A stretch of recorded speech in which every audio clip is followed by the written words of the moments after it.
স্তরের নেতাকর্মীর প্রতি আহ্বান রেখে বলতে চাই, আপনারা যিনি যেখানে বসবাস করে সেখানে আপনার বন্ধু কিংবা পাড়া প্রতিবেশী, তিনি মুসলমান, বৌদ্ধ, হিন্দু, খ্রিস্টান, ধর্মীয় পরিচয় যাই হোক না কেন, বিশ্বাস যাই হোক না কেন, তার নিরাপত্তায় আপনি ঢাল হিসাবে দাঁড়িয়ে দৃষ্টান্ত স্থাপন করুন। আমাদেরকে মনে রাখতে হবে, বাংলাদেশে ভূখণ্ডে বসবাসকারী প্রত্যেকটি মানুষের একটি পরিচয়, সেটি হচ্ছে আমরা বাংলাদেশী।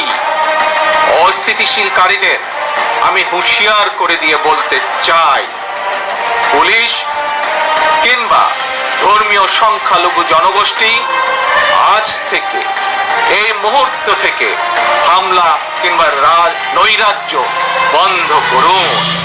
এমনকি কেউ বিএনপির নাম ব্যবহার করে কোনো অপকর্ম করতে চাইলে তাকে ধরে আইনে হাতে তুলে দিন।